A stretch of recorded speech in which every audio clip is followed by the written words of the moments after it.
Bonjour à toutes et à tous, bienvenue sur KTV, Kwezi FM, le 106.9 pour ce temps de parole, toujours en direct à la radio et à la télévision. Notre invité, il arrive tout droit de Beyrouth, il est avec nous sur le plateau, il s'est posé hier à Mayotte. On a plein de questions à lui poser, c'est Bakar Ali Boto. Bonjour. Bonjour le Patrick, premier bonjour, adjoint à la mairie de de Mamoudzou. Merci d'avoir accepté notre invitation, Bakar Ali Boto. Alors, je disais à l'instant que vous reveniez à l'instant, hier. Vous êtes posé à Mayotte de Beyrouth. Une question toute simple. Qu'est-ce que faisait le premier adjoint de la commune de Mamoudzou à Beyrouth ? Oui, en fait, il y avait deux réunions. Le premier, c'est un congrès de l'AIMF, Association internationale des maires francophones. Oui. Et chaque année, ils se réunissent pour naturellement débattre, en tout cas réfléchir sur l'ensemble des problèmes qui se posent dans nos territoires.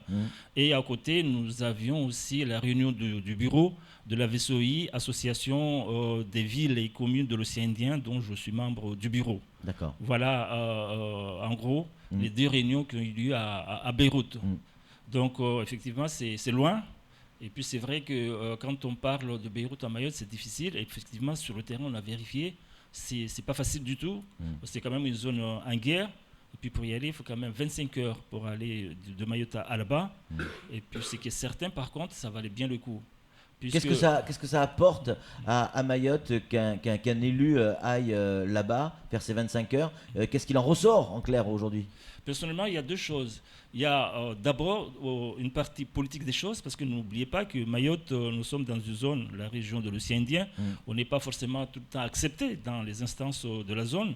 Et donc c'est une occasion qu'il y ait la VSOI, l'Association des villes et communes de l'océan Indien, et nous retrouvons dedans l'ensemble des personnes, souvent ailleurs, qui sont contre. Et là, c'est une occasion, un espace de réflexion qui permet à chacun de pouvoir s'exprimer, en tout cas qui permet à Mayotte, par l'intermédiaire de Mamoudzou, parce que nous sommes la seule commune adhérente, de pouvoir faire valoir les intérêts, en tout cas défendre les intérêts de Mayotte. Vous imaginez, nous asseyons autour de la même table avec nos voisins comoriens, avec les Mauriciens, les Malgaches, etc. Et petit à petit, ça permet à ceux qui ne connaissaient pas Mayotte avant, ou qui entendaient parler de Mayotte par l'intermédiaire uniquement du côté comorien. Maintenant, les Mahorais sont autour de la table, et il y a des débats souvent pas faciles entre nous et les Comores, mais finalement, on s'arrange toujours, on finit toujours par se comprendre, et que les autres ont une autre version de la problématique mahoraise, ou en tout cas du conflit entre Mayotte et les Comores, et donc ça change énormément. Je peux vous dire que souvent, dans ces situations-là, j'ai souvent les autres îles, que ce soit Maurice, que ce soit Madagascar, que ce soit les Seychelles, qui sont, enfin en tout cas, qui soutiennent ma position. Donc moi, je considère politiquement, c'est très important de pouvoir participer à ces réunions-là, parce que Mayotte a une voix, Mayotte a sa place, et ça, c'est pas courant. C'est peut-être ça la solution, une partie de la solution pour régler le problème avec nos voisins, être présent dans ces réunions internationales et véritablement se positionner comme Mayotte française et que tout le monde puisse avoir effectivement un autre son de cloche que celui des Comoriens. Moi, je pense franchement c'est une des voies. Sinon, actuellement, la voie la plus royale, j'allais dire, parce que si on veut aller directement, frontalement avec le gouvernement comorien, c'est sûr que déjà, ce n'est pas de la compétence des collectivités locales de Mayotte, puisque dans ce cas-là, à ce niveau-là, c'est un dialogue bilatéral entre État et État. Et les Mahorais, nous, on est dans un État qui est la France, et que la France parle en notre nom, c'est une bonne chose, et nous, on n'a pas forcément à s'intégrer dedans. Souvent, à Mayotte, on se dit, pourquoi on n'est pas invité, pourquoi non? Il faut quand même savoir ce qu'on fait, savoir ce qu'on est. On est dans un ensemble, il y a des autorités qui sont là pour parler à notre nom, à l'ensemble des pays, en tout cas des territoires français, et donc on doit demander à être au moins informé, sinon à être associé, mais on n'est pas obligé d'être là. Par exemple, j'ai vu la réception du président Azali à l'Élysée. On peut ici crier, pleurer, qu'on n'a pas été associé, invité, etc. Non, mais ce sont quand même des rencontres de haut niveau. Ça ne concerne pas forcément la base, Mamoudzou, Mayotte, etc. Même si on doit être au courant de certain nombre de choses. Par contre, dans ces instances, en tout cas la VSOI et les autres, là, nous avons notre place, et c'est à partir de là qu'il y a cette proximité. Parce que le problème, c'est quoi en fait? Les gens, quand ils ne se connaissent pas, ils se méfient. Par contre, quand on échange régulièrement, souvent, on commence à comprendre, à connaître l'autre, et se méfie. Donc, je peux vous assurer qu'à ce niveau-là, dans la VSOI, malgré les débats houleux qu'il peut y avoir, mais souvent, on a de très bonnes relations. Et puis, tous les maires comoriens qui participent à ce niveau-là, moi, je défends la position de Mayotte. Je me mets souvent avec les Réunionnais en face d'eux, mais ça ne change pas le fait que nous sommes Mahorais français, eux ils sont Comoriens, et qu'eux ils considèrent que Mayotte c'est chez eux, et que nous on leur dit, je leur dis souvent, Mayotte c'était peut-être chez vous, mais maintenant c'est plus chez vous, mais vous pouvez venir à notre autorisation, mais pas autrement. Ouais. Alors justement, comment ça réagit quand vous avez ce genre de discours avec eux quels arguments ils utilisent? Oui, par exemple, le problème de visa. Il y a certains qui disent, moi, je n'ai jamais été à Mayotte, je suis arrivé jusqu'à l'aéroport, mais pour des questions de principe, je ne veux pas aller à Mayotte avec un visa, parce que là-bas, je suis chez moi. Ouais. Je dis, oui, là-bas, vous pensez que vous êtes chez vous n'êtes pas chez vous, puisque vous êtes obligé de venir avec un visa, vous-même vous le dites. Ouais. Maintenant, quand vous n'avez pas le visa, vous ne pouvez pas venir, donc, au moins reconnaissez que vous n'êtes pas chez vous. En dehors de ça, ça n'empêche pas de régler les autres problèmes quotidiens, notamment les problèmes d'assainissement qui est partagé par l'ensemble des membres de cette association. Il y a un problème de déchets qui, au niveau régional, pose énormément de problèmes, que ce soit à Mayotte, aux Seychelles et ailleurs.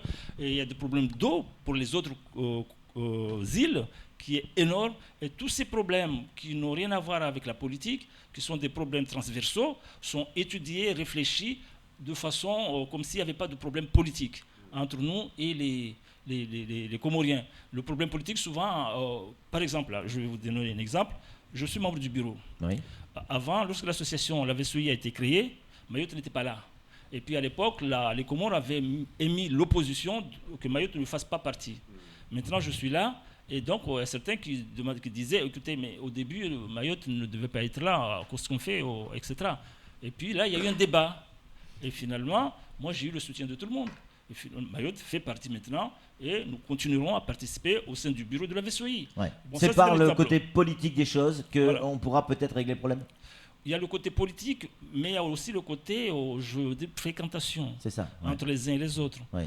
Que ce soit au niveau culturel, que ce soit au niveau social, que ce soit au niveau des centres de réflexion. Ça veut dire qu'il ne faut pas avoir peur du débat, en fait. Il faut aller à la discussion. Au contraire, il faut affronter le débat. Ouais. C'est quand on ne débat pas qu'il y a des problèmes, parce que chacun reste dans son coin avec sa position, et finalement, au fond, il n'y a jamais de solution. Ouais. Mais là, il y a confrontation directe. Ouais. Chacun avance ses arguments.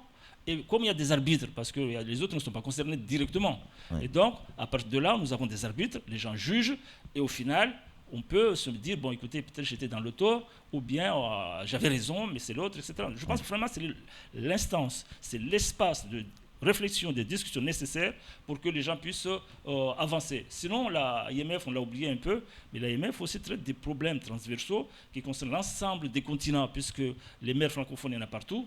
Et l'avantage, c'est qu'il y a un certain nombre de problèmes que nous vivons ici, que nous sommes obligés de faire face, que les autres ont déjà rencontrés et ont pu trouver des solutions. Donc, c'est aussi un échange d'expériences. Et ça permet, pour nous, Mahorais, et pour les autres, de pouvoir bénéficier de ces expériences des autres. Quand on prend l'exemple de l'immigration, il y a beaucoup de pays qui sont confrontés avec ce problème, mais en plus, dans ces pays-là, il y a énormément de personnes étrangères, mais le traitement de ces personnes étrangères, les lois dans ces pays font que ce sont toujours les autochtones, les locaux, qui ont le dessus, qui ont la maîtrise du territoire, du pays. Le problème à Mayotte, c'est qu'on n'a pas autant d'étrangers que dans ces pays-là, mais nous, on est débordés, on subit en fait le problème de l'immigration. On ne sait pas gérer, ou en tout cas les lois que nous avons ne nous permettent pas de gérer la situation pour que ou ne sont pas appliquées. Ou ne sont pas appliquées. Déjà, le peu de lois qui existent n'est pas appliqué. Enfin, ces lois ne sont pas appliquées. Et en plus, dans un pays où l'immigration est massive et venant de toutes parts, je pense qu'il y a une autre façon de gérer les problèmes. Les autres l'ont bien compris. La France, malheureusement, ce n'est pas encore le cas. Et que du coup, la population locale subit au lieu d'être plutôt maîtresse chez elle et maîtriser la situation. Au Liban, vous avez 3 millions d'habitants, dont 2 millions de Syriens. Et le 1 million qui reste est partagé entre les Libanais et les autres communautés, notamment les Palestiniens et les autres. Mais malgré ça, les Libanais sont chez eux maîtres, malgré ce chiffre. À Mayotte, nous, on est débordés. À Mayotte, on subit. Et ça, c'est inadmissible, c'est inacceptable. Ça veut dire qu'il faut revoir les choses. Puis ça ne sert à rien de pleurer. De rester dans son coin, pleurer, ou contre tel ou tel. Il y a des lois, il y a des instances. Nous, je pense, à Mayotte, l'erreur que nous faisons, nous passons notre temps à parler des Comoriens, alors que les Comoriens, nous sommes séparés depuis très longtemps maintenant. Nous sommes département français, nous sommes région ultra-périphérique. Nos interlocuteurs privilégiés, c'est l'État français et l'Europe. Si nous avons des problèmes, nous avons des choses à dire, c'est avec eux qu'il faut aller voir, c'est avec eux qu'il faut aller se battre, mais pas perdre notre temps à discuter avec des gens avec qui nous ne sommes plus ensemble. Allez, parlons un petit peu de votre commune, et notamment la ville de Mamoudzou. Et on va parler sport, si vous êtes d'accord. Le dossier qui a défrayé la chronique pendant pas mal de semaines, voire pas mal de mois, voire pendant pas mal d'années, Bakar Ali Boto, c'est le stade de Cavani. A priori, les travaux sont à l'arrêt. Qu'est-ce qui se passe encore ? Personnellement, là-dessus, je viens d'arriver, effectivement. Je n'ai pas beaucoup d'informations, mais je constate effectivement que ça avance pas. Mais c'est très, très dommage, parce que c'est quand même un besoin énorme à Mayotte. Et ça fait plusieurs années que ce stade ne fonctionne plus. Et c'est plusieurs années que de l'argent est investi dedans et qu'on ne voit rien. Je pense franchement que là-dessus, il faut vraiment voir les choses autrement. Le problème, c'est que... Là, c'est trop tard, c'est parti. Mais le problème, c'est que maintenant, c'est bloqué. Oui. Apparemment, il y aurait des problèmes d'études des sols qui n'auraient pas, je dis bien au conditionnel, parce qu'on n'a pas encore, j'attendais une confirmation de votre part, qui n'auraient pas été réalisés comme ça aurait dû être réalisé. Problème également pour la piste autour du terrain. Problème également au niveau des gradins. A priori, on va se retrouver juste avec un terrain synthétique. Hein. Le problème, c'est que le stade de Cavani, c'est une maîtrise d'ouvrage au département. C'est le département, c'est un investissement du département. C'est le département qui est le maître d'ouvrage. La mairie de Mamoudzou, le lien direct avec ça, c'est que nous sommes à Mamoudzou. Bien sûr, tout ce qui se passe à Mamoudzou, c'est tout à fait normal que nous puissions être non seulement informés de ce qui se passe, mais surtout nous veillons, puisque c'est quand même dans Mamoudzou. Donc effectivement, par rapport à ces difficultés que vous soulevez, je n'ai pas forcément toutes les informations, puisque c'est vraiment un dossier qui est maîtrise d'ouvrage, c'est-à-dire le responsable direct, c'est le département. En revanche, du côté de Tsunzu, voilà, il y a un projet d'un stade municipal. Et là, par contre, vous êtes compétent. Hein. Ah oui, c'est pour cela, justement, nous avons souhaité avoir au niveau de la mairie de la commune de Mamoudzou un stade digne de son nom. Et ce stade est en cours. Il sera construit à Tsunzu 1. Et le dossier actuellement... À la place du stade actuel. Oui, à la place du stade actuel, mais ça n'a rien à voir avec le stade actuel. Il y a des infrastructures, il y a on parle de plein de choses, des gradins. Oui, bien sûr. 8 voies, je crois. On parle d'un terrain synthétique, des couloirs, pardon. D'un terrain synthétique. On parle d'une véritable infrastructure. Mais oui, c'est un stade digne de ce que vous avez. Je ne sais pas si vous avez vu le stade de Saint-Paul, il me semble. Il y avait les manifestations au niveau de la COI récemment. C'est un stade de cette nature que nous souhaitons et que nous vous investissons pour ça. C'est déjà lancé. Le concours est en cours. L'investissement total? Oui, actuellement, vous savez, quand on lance au départ, on sait à peu près, mais après, ça va très vite. C'est autour de 10 millions, 5 à 10 millions, mais c'est quand même quelque chose assez important. Nous voulons donner à la commune de Mamoudzou, aux jeunes de Mamoudzou, à la jeunesse de Mamoudzou, mais pas seulement à la jeunesse de Mamoudzou, puisque ce sera un équipement pratiquement à vocation communale, bien sûr, mais territoriale aussi, parce que j'imagine que les autres, comme il n'y en a pas beaucoup, il n'y a pas beaucoup de stades de cette nature, forcément, Mayotte pourra en bénéficier. Mais c'est d'abord pour Mamoudzou. Et ça, nous, on ne compte pas, j'allais dire, on ne compte pas, on est obligé de compter, c'est sûr, parce que l'argent n'est pas très extensible. Mais ça sera un stade qui n'existe pas à Mayotte. Et ce sera la première fois que Mamoudzou... Ça, c'est des bonnes nouvelles. Ça, c'est des bonnes nouvelles, Bakar Ali Boto. Alors, j'imagine que, vu ce qui s'est passé à Cavani, sur les procédures, etc., vous allez être vigilant, j'imagine, sur ce qui peut se passer à Tsunzu, évidemment. Oui, mais bien sûr, on est toujours vigilant à tout ce qui se passe dans la commune, mais en particulier à Tsunzu aussi. Et que là-dessus, ça sera pareil. Mais je précise qu'il y a ce stade, mais il n'y a pas que ce stade.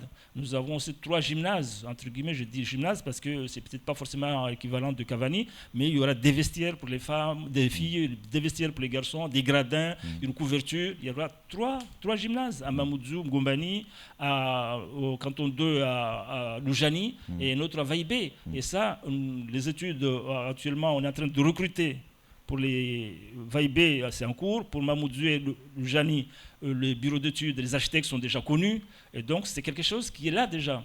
Et puis après, nous avons les plateaux polyvalents qui existent, que nous allons rénover, que nous allons nous allons mettre aussi une clôture pour éviter qu'en saison de pluie, les gens... Donc couvrir en fait. Hein. Voilà, couvrir. Donc 3 gymnases, plus tous les plateaux existants vont être couverts.